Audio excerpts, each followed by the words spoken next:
Welcome to another beautiful episode of Healthy Living, reaching you from the nation's capital, Abuja. I am Olamide Alhassan. Now, there's a saying in medicine that it is important that one should not do a test unless one knows what one would do with the result of that test, and screenings are a perfect example of that. Even though screening falls under prevention, but health practitioners will often say that healing starts from the mind. Today on the program, Dr. Rotimi Alamojin joins us to give us insights and answer our burning questions on whether or not health screenings are important, or do we dwell in the world of ignorance. But before he joins us, let's take a look at our health roundup stories for this week.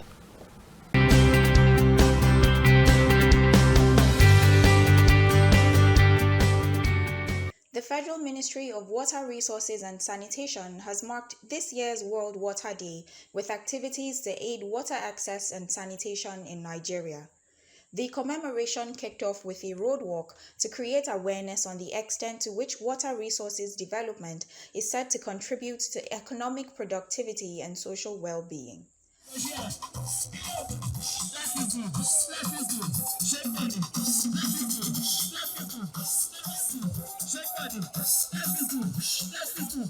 At the press conference in Abuja, the Minister of Water Resources and Sanitation, Professor Joseph Utsev, outlined several initiatives developed by the federal government aimed at achieving water and sanitation for all by 2030. This initiative includes implementation of policies and programs aimed at improving water supply, sanitation, and hygiene services, increased investment in water infrastructure to improve access to safe and sufficient water across the country, among others. To this end, the Ministry developed several initiatives in partnership with government at all levels and critical stakeholders in the water and sanitation sector. This is aimed at improving funding for water resources projects and programs, increasing resource mobilization, and enhancing investment in water infrastructure. These initiatives will increase access to safe and sufficient water and are geared towards actualization of the renewed hope agenda of President Bola Ahmed Tinubu, GCFR. Highlighting the progress made under the Clean Nigeria campaign, such as the attainment of open defecation-free status in several states and local government areas, the minister said that the government will continue to work to improving sanitation practices, thereby ensuring access to clean water for all citizens. Following the declaration of state of emergency in the water sector in 2018, a national water action plan was developed by the ministry to address the low and poor access to wash services in the country.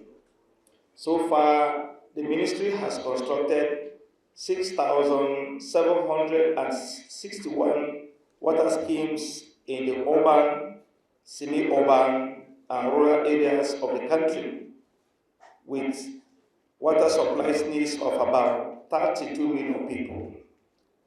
The representatives of UNESCO to Nigeria, Abdurrahman Diallo, while presenting the World Water Development Report to the minister, noted that building partnerships and enhancing cooperation across all dimensions of sustainable development are essential to accelerating progress.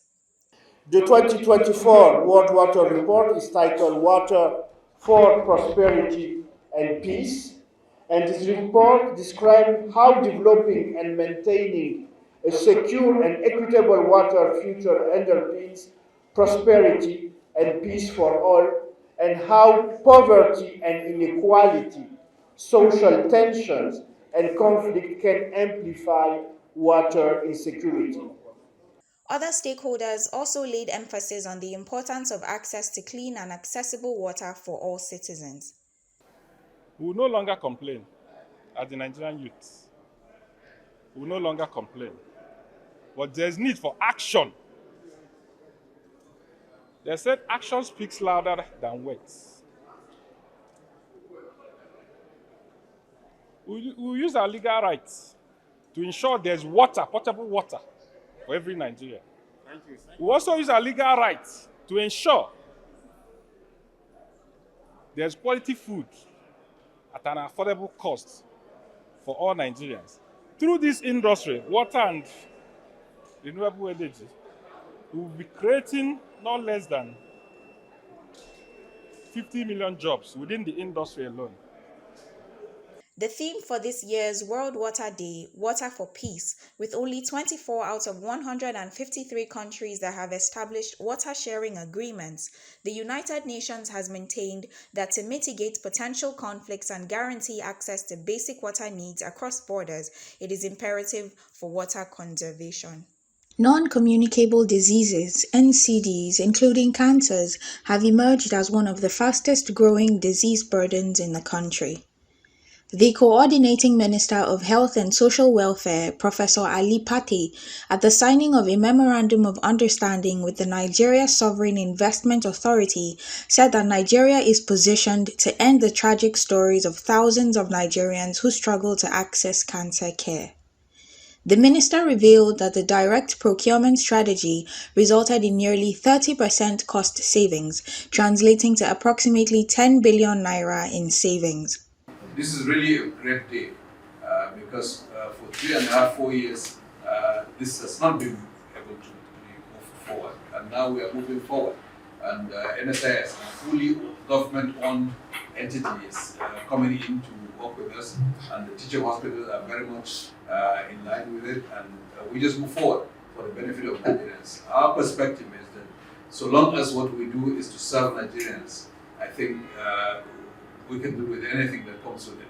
So, the agreement has been reviewed. I know that the legal team has been working very hard under the guidance of the Permanent Secretary with the Attorney General's office.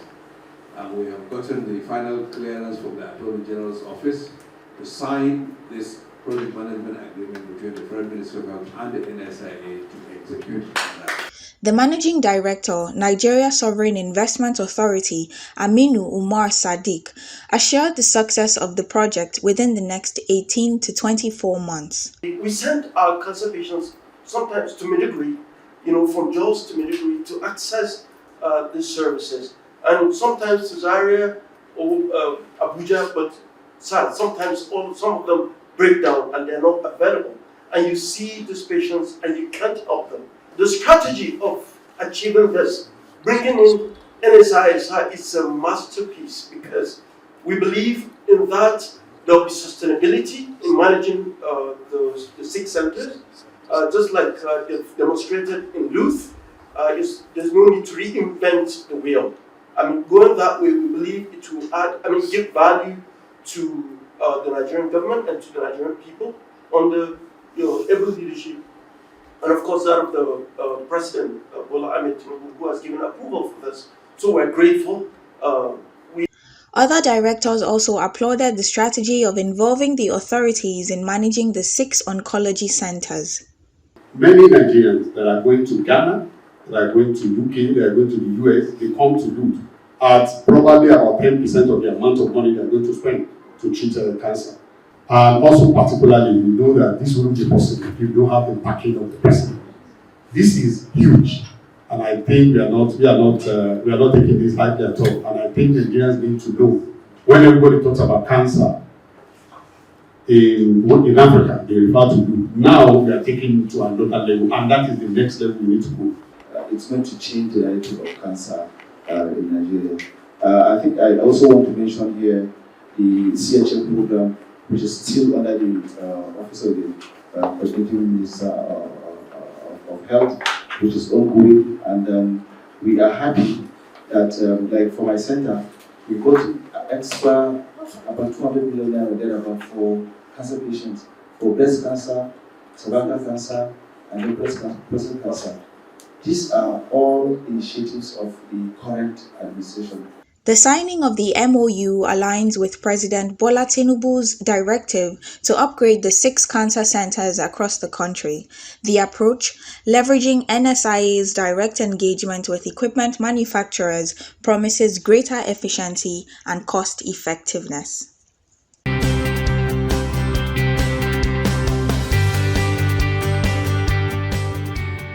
Yeah, welcome to the studio once again, Pharmacist Rotimi Alamojin. We really appreciate you for your time, even though I know you're very, very busy, but thanks for coming today. Thank you. It's our job now. Yeah, of course. So talking about understanding health screenings, could you please help us to make sense of the concept of health screening? Okay, just like the word implies, health and screening. Basically, health screening are parameters that we use to check and balance, or basically tell us what is happening health-wise. So that's what health screening basically means. So, and there are different types of health screening for different conditions. Almost all the conditions, except the ones that are cognitive. Cognitive in the sense that those that need subjective parameters to be able to tell. So those don't really need, well, we can still call them screening, but not necessarily in vivo that you have to go into the skin or into the body to get some of those parameters out. But basically, health screening has to do with anything that parameters that we use either through blood tests or through samples or through any form, any method that we use to get parameters out to actually tell us what is really happening health-wise in the patient's anatomy or body system. But that's what health screening. Okay, so I want to understand, or we want to understand as viewers now, what is the significance of this health screening in preventive healthcare? Okay, we cannot overemphasize the essence and importance of health screening because most times the health screening actually gives a medic or a health practitioner or even the patient, him or herself, the clearer picture of what is actually happening in his or her system, or tells the medic what is actually happening to a patient. And that's why when you go to a hospital, or you meet a doctor, or you meet a pharmacist, after properly clicking you, that's discussing with you, telling the doctor or the pharmacist what is actually, what you're feeling, the next line of action is if the medic is not sure of what is wrong with you, or he has an idea already based on what you have discussed, but he wants to go a step further to be extra sure of what is actually happening, he sends you for a test. Now, the essence of sending you for a test doesn't mean that the doctor does not know what is wrong with you already by your discussion, based on the subjective discussion that he has had with you, or the subjective symptoms that you have listed. He already has a very good idea, most times up to 80% of what is actually wrong with the patient, but he wants to be extra sure of what is actually happening in the system, or basically to confirm some of his doubts or some of his thoughts already about what is wrong with the patient. So he sends you for a further test, or go for test, and then by the time the test comes out, the screening comes out, it either confirms or denies what the medic is already has in his head. So it's either his 80% will go to 100%, or his 80% will come down to maybe 40%, and then sends you for another test. That's when there are other underlying conditions. Now, he might, when you complain, yes, the first thing that might come to the doctor's head is, okay, this person might be having malaria, okay, just to be sure. But this person said he just treated malaria some few weeks ago, but the symptoms he's still exhibiting is still synonymous with malaria, even though there are other conditions, disease conditions that could even still have the same symptoms. He sends you for a malaria test first. It comes back and it comes back negative. Okay, that's ruled out. Sends you for another. Okay, since that is ruled out, let's do another test that has similar. So screening basically is very important because it gives you a target to shoot at. And that is where, as a pharmacist, as a medic, there's a part of our training that deals with economic. Really? Yes. There's a part of our training that deals with, that's why they tell you that a pharmacist is always a very good manager. Not necessarily because he does so many things, but because part of the training, they teach you to manage the patient physically, mentally, economically, because we also look at what the patient is spending. You should spend less and gain more. That is part of our training. So in as much as, instead of you come and complain now, I give you antibiotics, I give you anti-malaria, I give you blood test, I give you this, I pack so many medications and give to you per time. not sure which of the medication is going to take care of. I know one of the medication is going to take care of what you're having, but I do a poly treatment, giving you so many medications instead of probably just giving you cover up for everything. You get just giving you the anti-malaria because I'm sure it's malaria you have, and that will only come if you do proper screening. Yes. You understand? With the screening, I can, okay, this person is having malaria. Just give him the malaria treatment, and the person is fine. This person spends less, takes less medication, and gets more value for his money. So absolutely, it's both on the patient's part, benefits, and also on the medic's part, benefit, because you as a patient, you have more confidence that this person knows what he or she is doing because he hits the target once. Not necessarily packing so many medications and giving to you. So screening, health screening cannot be overemphasized. Its importance because it helps the patient and also helps the medic that is also treating you. So we really encourage health screening. I know before now we don't really do a lot of health screening. A lot of people don't even do screening. They just go ahead and buy drugs over the counter. Yes. And even when they come to the pharmacy, I tell them to go and do screening. Just treat me. I know what is wrong with you already, and they can tell you whatever it is you are thinking is what is wrong. Yeah, so we still have a lot of awareness to do as regards health screening, and a lot of persons are actually having a different perspective as regards that, based on some of our teachings and training and encouragements and helping the patient understand why he or she should actually do the screening. So it's, I know with time we are getting there, because before now it was not as easy as this. We have a lot of labs now than we had before. True. And that is because the awareness is increasing, that people are more aware of doing screenings than it was and it were before. Yes. So I think with time we'll still get better.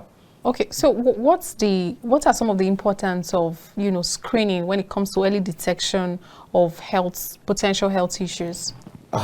It also cannot be overemphasized. Now the truth is, I might be wrong, but that's based on the value I want to use, the figure I want to use now. But okay, I can tell you 50 to 60% of disease conditions cannot be detected without screening. 50 to 60%? Yes. So you can see that more than half of the disease conditions that we have, the confirmed disease conditions that we have in our present day world, you cannot tell without proper screening. And the reason being that in medicine, almost close to 80% of almost all our disease conditions have overlapping symptoms. Oh, yes, I would agree. So that's why you can see a patient you can be having headache, I'm having headache. But there are different health we are having different things happening with us. True. As I'm sitting down here now, I'm having headache. But to a layman now, the first thing that will come to the head is maybe in malaria. I don't tell you it treats malaria, but I can tell you what is wrong with me is stress. Of course. Because I know I've not really rested well the past few days because of stress. I've not slept well. So sorry. So I know mine is from stress. Yes. If I get a good sleep now, the headache will go, even without taking any medication. So same goes for other persons, that their own headache now is not from stress, but due to other disease conditions. Now, if you decide not to do screenings and you decide not to carry out tests, you cannot be sure. Just like the case of a patient having high cholesterol, you can't tell until you do a test. If you don't carry out cholesterol test, you can't know if a patient has bad cholesterol or the patient is fine. You know, there are times that we've heard that people should ordinarily go for screenings without waiting to have symptoms. Yes. But we live in a world where until I have a symptom, I will not go and check myself. I still feel that is a factor based on the enlightenment. Now, the truth is, in our part of the world, we believe so much. Before now, we believe so much that we believe in cure rather than prevention. And that status quo is changing over time, because we are now preaching more of prevention rather than cure. And that is why before now, you see a lot of persons don't do supplements that much. But you see a lot of persons now even prefer supplements than medication, because they are more aware to do prevention than cure these days. And that is where all this screening comes in now, because a lot of persons are more aware, and we still have a lot of work to do in terms of enlightenment and education of persons. And this is part of what we are doing also now, which is a very good thing from on KAFTAN's point of view. Yeah, it's a very good platform to actually encourage persons and give them, because the truth is, if you don't see the need for something, you may never do it, of course. But if you understand the reason why you should do some certain things, you would naturally, nobody even would tell you to do some of these things before you do them. Absolutely. And that is the importance of doing these tests. Some of them is as minimal as once in 3 months. Some of them is as minimal as once a month for those that are already confirmed, to ensure that maybe it's going up or it's going down or it's controlled already. But relatively, if you don't have these disease conditions already and you just want to make sure that your health is optimal or you're not having them, most of them are just as low as once in 3 months. And these tests are very cheap. They're not that expensive. Imagine the possibility of doing a test that would help you to prevent a test that you would do for 5,000 naira, that will help you prevent a disease condition that when you have it, you would have to be taking medications for life. You know, thank you for saying that. I was having a conversation with somebody that made me come up with this topic as part of the topic I sent you earlier. It was because the person has had to treat malaria in recent times, like, if I'm not mistaken, up to 5 times. And I was wondering, between the space of, let's say, last year to this year, you've treated malaria like 5 to 6 times. What's going on? So I asked, did you go for health screening first before you started taking medications? And the person said, I just took medications. I know it's malaria that's wrong with me. I was like, no, don't just do that. Go for screening, so that whatever has to be taken care of will be properly taken care of. Like, go for the screening, go for your full blood count, check everything that needs to be checked, so that you would know that you're spending that money once, instead of spending up to 5 times. Drugs are really on the high side right now. And you've had to buy them like 5 different times on different occasions. Sometimes you go to the nurse and then they give you injections based on what you've told them that is wrong with you. You refuse to go to the laboratory to get yourself checked and all that. So I discovered that it's even costing more. Yeah, you spend more. That is the economic part I was trying to talk about earlier. Yeah. So a few days I had a patient that is a 2-year-old boy. His parents actually went to carry out a test. Normal malaria. I think the boy has been coming down too often. They felt it's malaria. They've been treating malaria and all that. So they had to do a test and all that and do his football count. And from the football count, I could easily tell that this child is prone to anemia from the football count. Wow. This is something that if they didn't do that football count or just normally treat malaria, the child might be fine, be better, but will come down again. But they won't know what is really the underlying condition that is making this boy fall sick easily. True. That the blood supply, the red blood cells that is carrying oxygen all through his system is anemic. That is the major concern. That is the major condition the boy is fighting. Plus his immune system, because of his age, immune system is very low. So it's something that we just resolve with drugs less than 1,000 naira. And it could have cost something bigger. And they will have kept on spending money, treating, giving anti-malaria, giving antibiotics, and so on and so forth. And the boy keeps coming down. You start making the medic looking as the person does not even know what he's doing. Or they'll say they've been taking fake drugs. You understand, or taking fake drugs and all that. So these are economic parts that this screening actually helps both the patient and the medic to actually overcome. So there's no way we can overemphasize the importance of screening, because it really helps both on the patient's part and the medic's part. Imagine the patient you just talked about now spending, if you are going to do injections now for those malaria now, which we are not even sure, because you are not done proper screening. You are not even sure it is malaria the person is treating. True. I mean, we are talking about the economic part, and we're not even talking about the health part of it, because the more you're taking medications that you're not supposed to be taking, the more causes more danger. Your organs will have to break down those medications, metabolize them, excrete them, we're talking about your kidney and your liver. So basically, you're overworking them. Wow. So in the long run, you see persons coming down with kidney failure, coming down with liver issues, and then they will tell you it's because they're taking fake drugs. Most times, it's not because they're taking fake drugs. It's because you have overloaded them over time.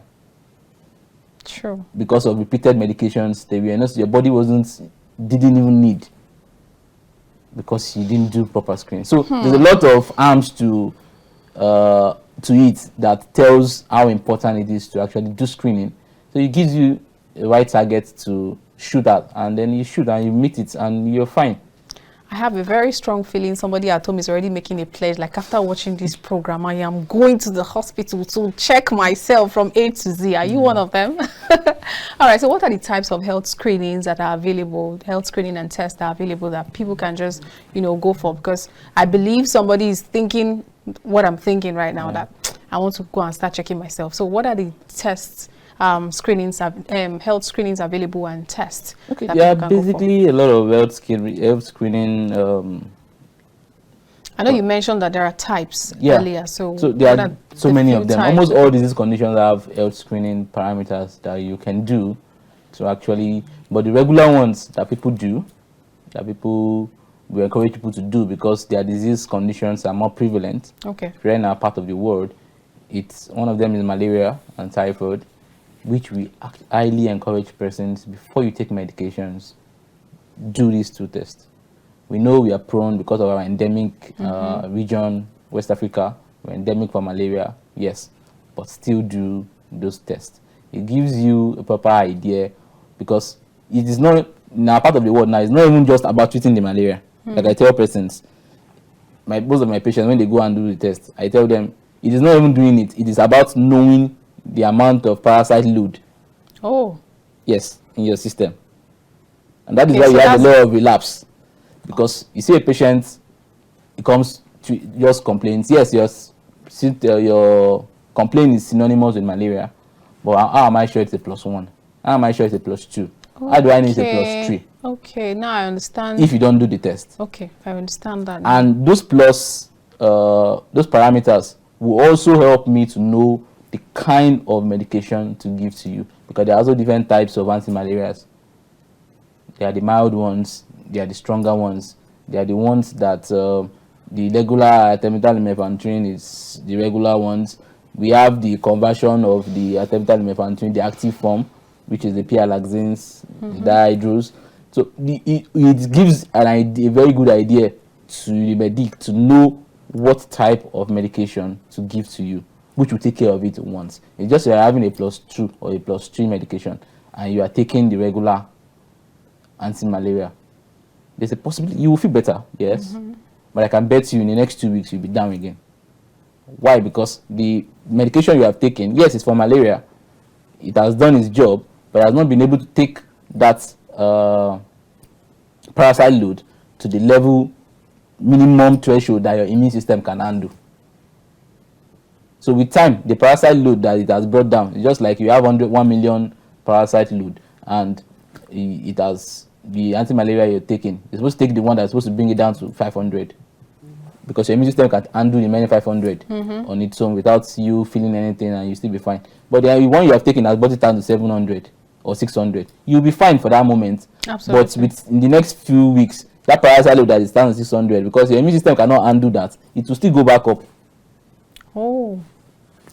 So you're still back to square one, because you're still going to spend money again. Waste of time. Waste of time. Waste of time, waste of funds. Resources and everything. So you're still going back to square one. So that is one of the reasons why you should do malaria, typhoid. Then the regular ones I also tell people is BP checks. Very, very important. As long as you are an adult, you should be checking. And the beauty of BP checks, it is free. So I still don't understand why people cannot walk in the pharmacy and do a BP check. Okay, so because you said that, I remember asking somebody, I heard BP check is free, so why won't you ever check? And the person said, what you don't know is that ignorance is bliss. The what moment, you don't know will not kill you, exactly, the moment you know that there is something wrong with you, everything starts happening to you. They say, for instance, a woman that is pregnant may not even realize she's pregnant. But the day she takes a test and she discovers she's pregnant, all the symptoms come racing down. So there is also that conversation. Yeah, it's unfounded actually. Okay. But I wouldn't say I've not heard of it before. I have so many times. But the truth is, what you don't know will not kill you. But what you don't know too, ignorance too can kill you. So choose the kind of die you want to die. That's the best way to put it. Now the truth is, like I tell persons, hypertension is not a lifelong disease. And that is one of, but some people always have to manage it because it never goes away. Because it was not properly managed when it started. Oh. It was not noticed on time. And that is what I tell persons. There are persons who notice their BP going up on time and started medications on time. And I can tell you today, their BP has been well controlled to the point where they don't have to take medications again. Oh, so, okay. I want to get something straight. People believe that whenever you have high blood pressure, you take and drugs for life. You're placed on medication. You are on medication for life. So I hear people advise each other, don't start BP drugs, else you will never stop it. That's the wrong notion. The wrong conception a lot of persons have had before now. And I try as much as possible to correct persons over time. As many people I have met, I try to correct them with that notion. And that is why you see a lot of them, because they feel it's already a for life thing. It gets frustrating and it gets tiring. And instead of them not taking their medications as they should, as promptly as they should on a daily basis, because they feel, after all, I go take until I die, which is wrong. I can confidently tell you, if you start your BP medications, if it's detected on time, and you start BP medications as you should, and you're giving the right BP medications as at when you're supposed to do it, I can tell you that BP condition can be managed to a level where you won't have to take medications again. There are persons that have started medications that they take medications on a daily basis, and they've moved to taking it alternate days because it's well controlled. Wow. From alternate days, they've moved to taking it once a week because it's well controlled. From once a week, they've moved to the point where they've taken it once a month. And they've moved to the point where they just take it when they feel slight headache. That is symptoms this is really new in my ears. So it's just about information. It's about absolutely how well you're educated about some of these things. That's why I tell all my patients, so there's no need to be afraid to go and check your BP. It's better. It's even a plus for you to know that you are prone to have BP on time and take the necessary steps to stop it. Just like a person now that some people, it is just lifestyle that they need to change. They don't even need to start medication. True. Because there are so many lifestyles that we do now. Part of it, we eat a lot of salt. We don't do exercises because of our job routine and all that. So these are little things some patients can just start with. And I can tell that BP will be controlled. They don't even have to start medication. Reduce your salt intake and do exercise. Screening is truly important. So with screening, you can easily, this patient, you are prone to have BP. Sure. And if you meet a very good person that advises you accordingly, there's no even point to even start medication, because it will be controlled with just these little lifestyle tweaks, and you're fine. So that's how important doing health screening is to a patient. Like I talked about the cholesterol. Yes. Not doing screening will not make you know cholesterol, whether you have high bad cholesterol. Thank you, because you mentioned cholesterol. I was going to ask you that what are the potential risks that are associated with some, health challenges that we probably ignore and we do not go for screening for. So example like cholesterol. That's why I went into the cholesterol issue. Yes. Now, having bad cholesterol can also make you have BP. Yes. Really? Yes. That's related? They're related. So just imagine you go and do a test. You just went for a cholesterol test just because you want to do it. And then from the test, your medic can actually detect that, bros, your bad cholesterol is pretty high. Do this, and you correct the high cholesterol. You don't even know that you're going to be prone to have BP. But with just that correction of that high cholesterol, now you have resolved your cholesterol issue. At the same time, you have resolved the possibility of you having to have BP or high blood pressure too. More like killing 2 birds with one stone. Hey, this is really So informative. that's how important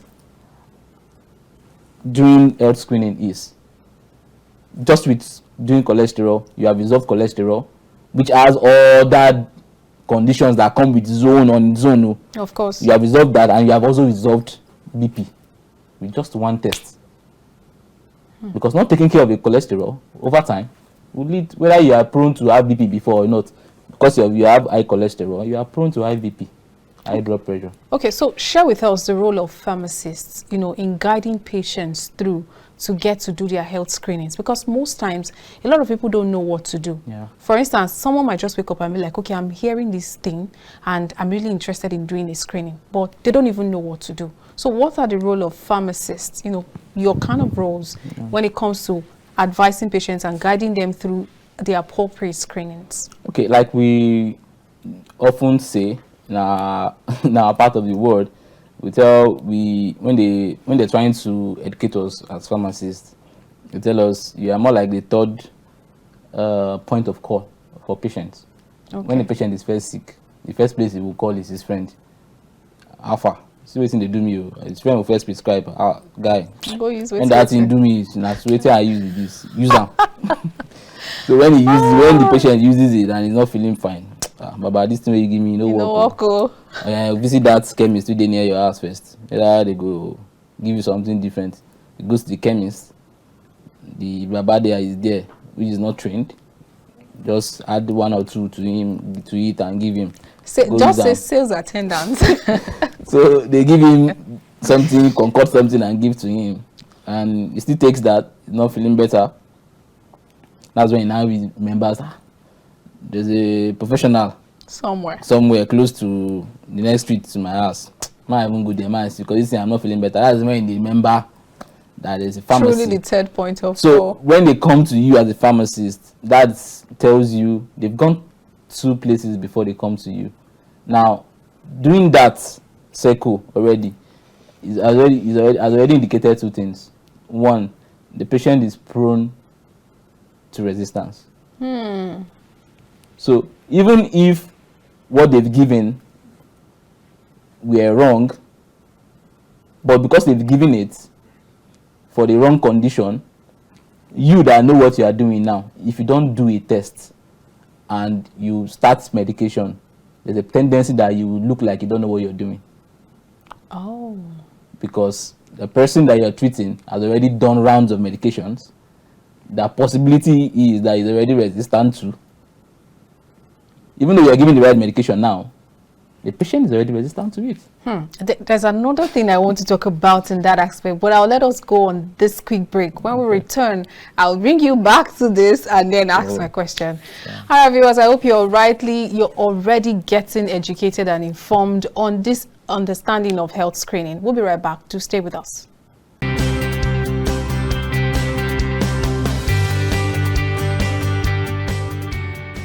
Welcome back. In case you're just joining us, you've missed the first segment of understanding health screenings, but I still hope you're able to catch up with all of the details that we have for you today. I've been in the studio with pharmacist Rotimi Alamojin. You're welcome once again. Thank you, ma'am. So, because of what you were saying earlier, that the patient must have probably taken some other medications that will make them resistant. So, how do you deal with this? Because, especially in situations where they don't even tell you beforehand, some of them are not even sincere. They don't tell you, okay, I've used this, because they don't want you to believe that they've used. And some of them have the intention that, I've met someone who would say, if you tell any doctor or nurse or any medical personnel the truth, they will overbill you. They'll say, what you don't have, you have it. There are people that have that notion. Yeah. So how do you deal with them? For me, I try as possible to make my patients very comfortable. Okay. Even as at yesterday, when I was discussing with the patient, my HR was just standing by the corner, just looking at me like, when the patient now left, he came to me, guy, you know you're a married man. You better, the way you are talking to your patient, I think you are toasting them. But actually, it just makes my patients, to make them very comfortable. Yeah. So even if they've done the wrong thing, They'll feel still tell comfortable you. telling me. Yeah. Because there's a way I would go around it. You will tell me whether you like it or not. You will tell me what you've done. So is that supposed to be part of what you learn on the it job, comes or with it's, the job. or it's a personal thing? It personal, and Because it comes I with the don't job. think that other pharmacists are like that. Some Yeah, of them true. will just be very, what do you want? In fact, some persons cannot even open their mouth to say the main reason why they come. True, And sure. people tend to go to, they'll say, okay, if I want to buy a particular medication, I will not go close to my house because that particular pharmacist is not coded. You know, they want that. I get. So I will go to the one that is far, that does not know me. So they are. Well, it's not only with the pharmacy, it also comes with some health professionals, doctors, nurses. It's a general problem. I think it comes with personality too, of the individual, the medic too. I think it works with the personality too. Maybe because I'm a very jovial person. I play a lot, so if you come to my pharmacy, you think it's a playground because I play. Children like coming because I play a lot. So maybe that helps me naturally as a person anyway. But even at that, that being said, as a patient, it is for your own good to actually be open. Okay. You don't tell me what is wrong with you. I tell some of my patients that wants to be tight. If you don't talk to me, if you don't tell me what is actually happening, there's no way I can help you. I can only do the best I can. But it is you that will feel the pain. It is you that will spend more in the end. True. It is you that will not feel better. I'm not, the pain you are feeling, I can't feel it for you. I can only help you feel better. And that is why I'm here. Just like a patient coming to me, telling me you have pains, and I'm asking you if you have ulcer. Even though it's not confirmed, the next question you should be asking me is, even if I'm not sure, then I'll be able to go ahead, not actually telling me no. But some, from their facial expression, I can tell that bros, they lie. So I go a step further to ask, do you feel these symptoms? Do you feel these symptoms? Okay, yes, once in a while I feel that. And you tell me say you no get ulcer. So it helps me to know the kind of medication to give to you that will not make you feel worse than you came to me. So it actually helps the patient. It do the patient a lot of more good to actually be open to your medical practitioner, whether the doctor, the pharmacist, the nurse, whoever you're speaking with that is a medical practitioner that is trying to help you. It's always pays to be open. Like this issue of resistance now. If you don't tell the medic what you have done before you come to him, there's no way it's going to help you. It's either he repeats the same medication that he has given you, that you have been taking at home, that you're not even feeling better. Wow. Which you buy. True. And you will still not feel better. Or he gives you something that you're already resistant to. There's a lot of tests that I see. Predicate antibiotics. The patient comes, does a test. All the class of drugs they use, big drugs. You see the patient is resistant to it. The only drug that the patient is susceptible to is chloramphenicol, ordinary chloramphenicol. That is the drug that the test is showing that this person can take and will be fine. But left to a pharmacy, there's no pharmacist that you go to or doctor that you go to that will write chloramphenicol for you outrightly. The first line of thought that will come is go for augmentins, go for cephaloxames, go for high-class drugs. That's the first thing that will come to any medic's head. But because of the screening, it's able to tell the medic that, I don't go for these high-class things. How much is chloramphenicol? Less than 1,800. Medication is less than 800 naira. Compared to buying medication of thousands of naira, 5,000, 10,000, 7,000. So that is the role of medication. But because you've not done a test, the medic cannot tell. The medic will give you what is in his head, what he feels can actually do the job. And you will not feel better in the end. So it's actually a plus for the patient to tell the medic to be sincere. Because it helps you, it helps the medic too, to actually hit the target at one time, rather than beating around the bush and then you still come back and now tell me.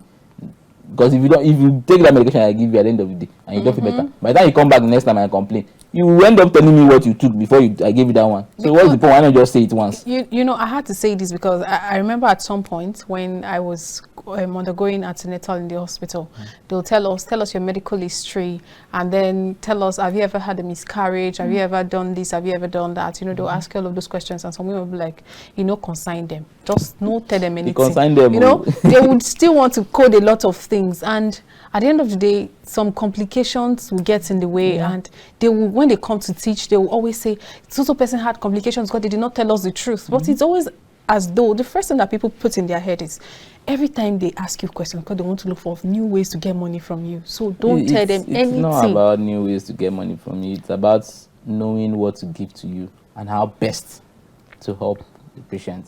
That's a simple. Yes, you might end up spending more. You might, but it is better for you because you spend more and you spend once. Absolutely. And you feel better. And at least you know that you have no worries for the later days, of course. It's just like you want to buy, you have a car, the car is bad, they tell you use original parts, this is fake parts. And because you feel you don't have, these people, they won't cheat me, the fake part will still do the same thing with the original parts. You buy the fake part, yes, you will do the job at the moment. Is the reality? You will come back, by the time you buy that fake part, like 10 or like 5, you have spent more than the original part that you have bought once, and your car will have been fixed. They say it's the reality of the times that we are in.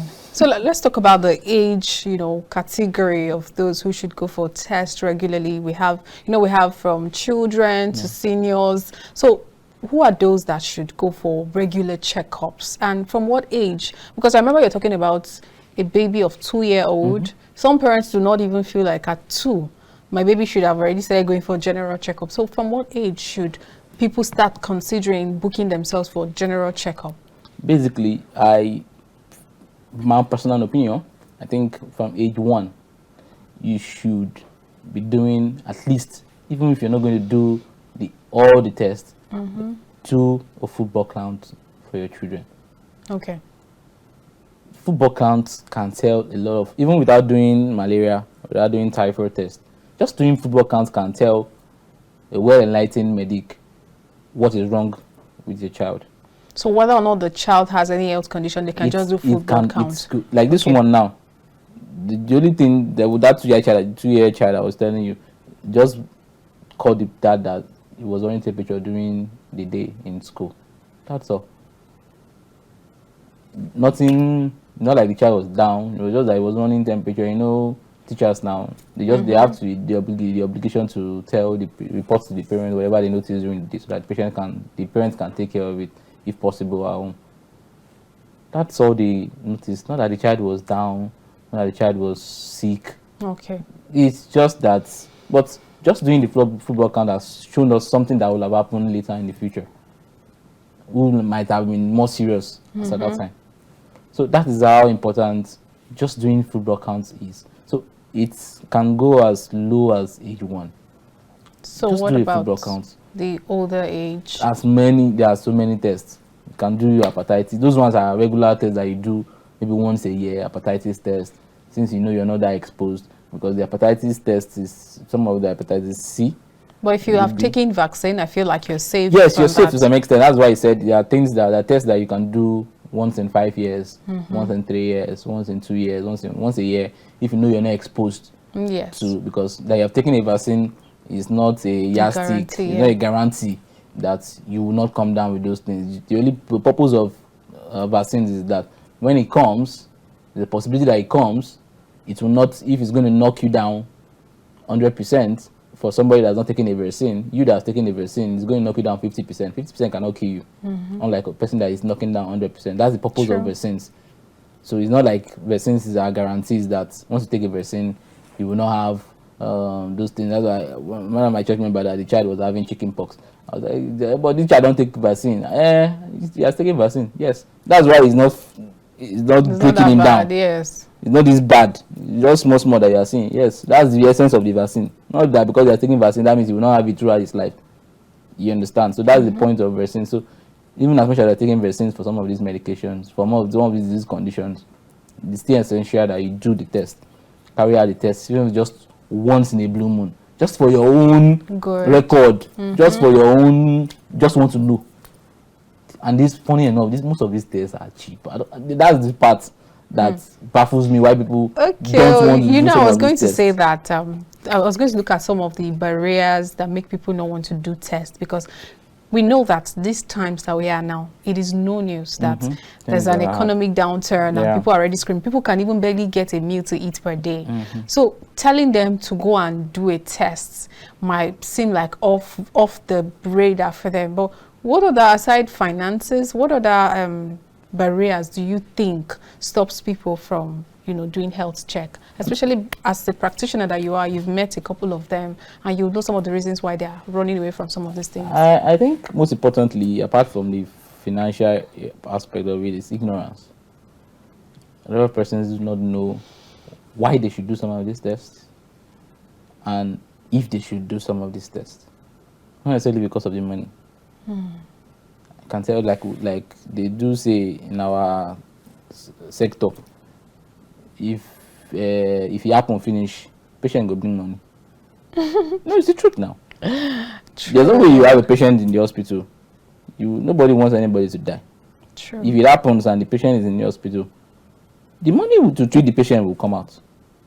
They will find money so why can't you do the same and look for money and do tests, which is cheaper, less painful, because you're not feeling any pain at that time. So I feel a lot more of it circles around ignorance.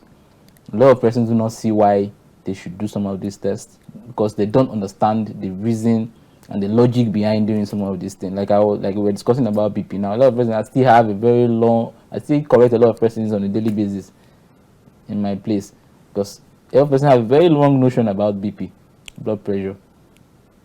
Once you do it, that means there's a lot of work to do when it comes to health literacy. A lot of health education that we need to do.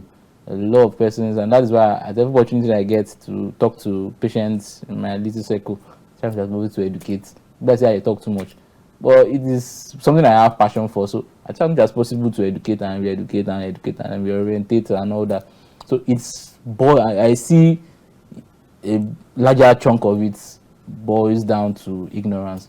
A lot of persons are not aware of why they should do some of these tests, reason behind doing some of these tests, what they stand to benefit doing some of these tests. Like some people talk about the cholesterol issues now. Doing that alone, you have saved yourself a lot of stress. We will be able to advise you on what to eat, what not to eat. What if you need for medication, you start medication on time, is resolved. You're already saving yourself the issue of having BP in the long run. Just as somebody that is you're prone doing just diabetes test with 500 naira or 1,000 naira will save you a lot of health issues. A lot of issues. Just doing your sugar test, 500 naira, you have paid the lab, or 1,000 naira, you have paid the lab, and you are aware that either you are prone to this or you are prone to that, or just adjust your lifestyle, stop eating this, start eating this, do more of this, do less of this, and you're fine. So I feel it boils down a lot. It's not really about the money. To me, I feel it's still not about it. It's not really about the money. Yes, understanding things are hard, but I still feel if you understand why you should do a lot of things, you will do it, rather than the issue of money. Okay, so what are some of these strategies that we can use in overcoming these barriers because I've seen also a situation where some people believe that I am sick but I cannot go to the hospital to say that I am sick because my faith does not support it. So how do you handle those patients and how do we begin to, handle some of these barriers that comes in? Well, what I tell most of those people is now medicine it's a part of God. Because apart from we are all believers, yes. Medicine is a part of God. It's a part of God because it gave us all medications were born out of herbs, roots and herbs. It's just that some persons have been able to fine-tune it, to compound it in a more acceptable form, which is the tablet form and syrup forms that we have in our own dispensation or on our own generation. So it's still herbs and roots, and who created the herbs and roots is still God for our own use. So why reject medications? Yes, your faith can make you old, but there's still a part of man. That is why they say God will not come from heaven to come and do a lot of things. He will still leave a lot of things for us as humans to play our own part. And if you don't play your part, God will not play his part and come and play his part. Play your part too. So it's still about, I still feel there's a lot of ignorance, and still boils down to our religious leaders. It's just like, okay, let me give an example. When some of us were growing, some of us that are older, when we were growing up, there's a part of Christianity that was being preached. Prosperity. That a believer is not supposed to be rich. Yeah, I remember. Was that right? Absolutely not. So it's just a section of believers or pastors that were pushing that propaganda. They are supposed to be on this earth to just do God's work and suffer and die. Because they misunderstood some because parts understood of some scripture. other things. Today there are believers true believers, and they are doing well financially. We are even now preaching kingdom advancement, prosperity that God, I want to be rich so that I can be a kingdom financier. Of course. That is about knowledge and ignorance. That's the difference between knowledge and ignorance. So it's same thing with about this medicine and medication issue. So how do we, put an end to this ignorance and these barriers? How much can we do for health literacy to spread across board, especially in the most remote areas? I think it still boils down to what we are doing now. I know in Nigeria, to be specific, people still don't get access to a lot of these TVs and the rest because of light and reach of some of these stations and all that. But I feel we can still do more going to the grassroots. Though I've not been able to finish it because of a lot of things on my head.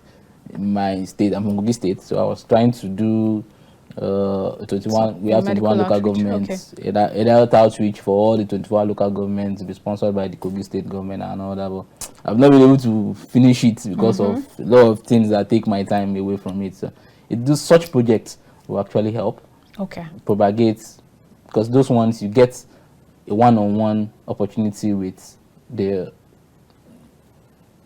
down people that are the other receiving end of most of these things, because they don't have TV, they don't have access to light, to even listen to radios and all that. So most of the things some of them are even market women that don't have any business. So what they believe in is what my friend told me, or what their child told them, or what their persons told them. This person told me, this person told me, from person to person, which can be like they say in Yoruba, if two persons start propagating the same thing, if they don't have one, they will remove one from the talk. So it will never be missing. Something is always missing from the information. So it is better hearing it from the direct source, a medical practitioner that has better information and better knowledge of some of these things, to educate them on some of these things. So if we do a lot more health literacy, a lot more health orientation, health education, and in the part of we as medics organizing a lot of health outreaches and all that. I think my association at pharmacies, we're doing a lot of that,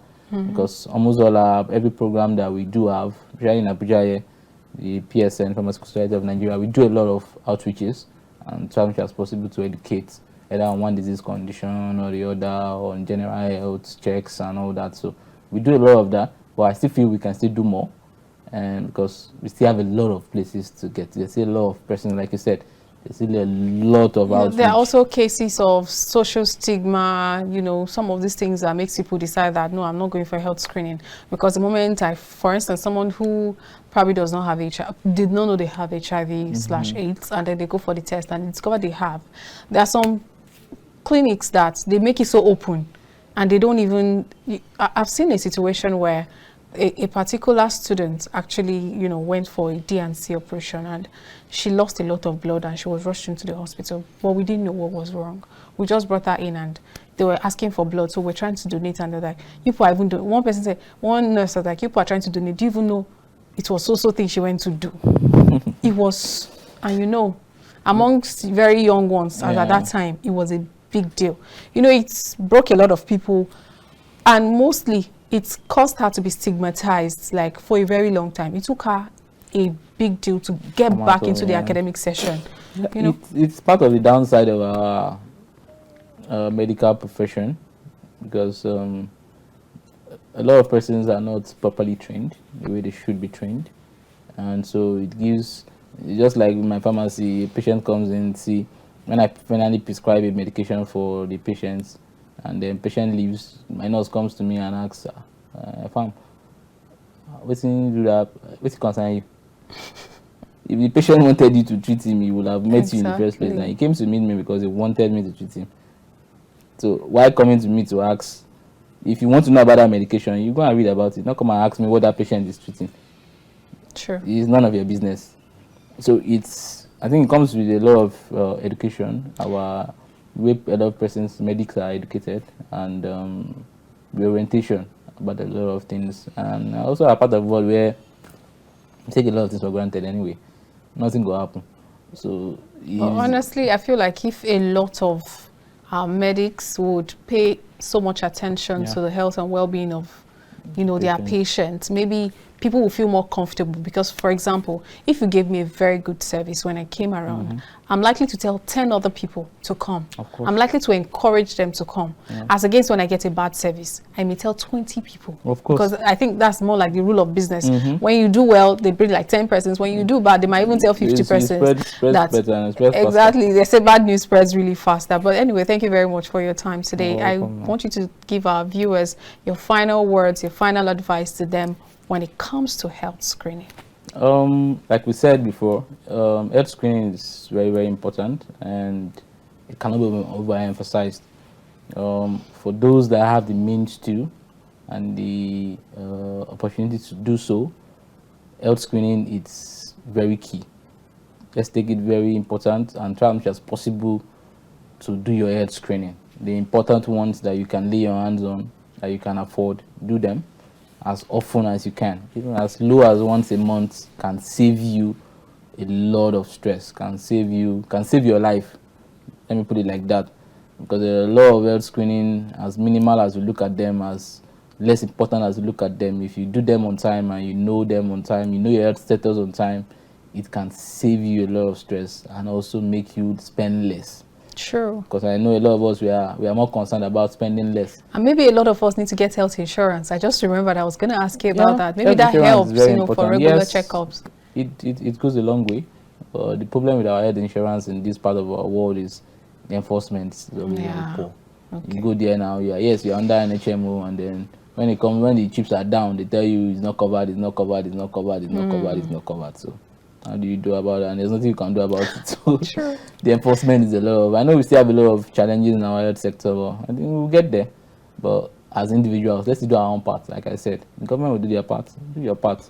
That's knowing your health status via health screening, and I'm sure we'll all be fine. Thank you very much for your time today, Pharmacist Rotimi Alamojin. We really appreciate you. Thank you so much. Thank you, ma'am. All right, viewers, I'm sure you've learned a thing or two. Remember that your health is wealth, and it all boils down to you, whatever you decide to do with it. So which means that today, decide and make up your mind to go for your health screening. Very important. Thank you very much. I am Olamide Alhassan, and I'll see you again next week. Bye for now.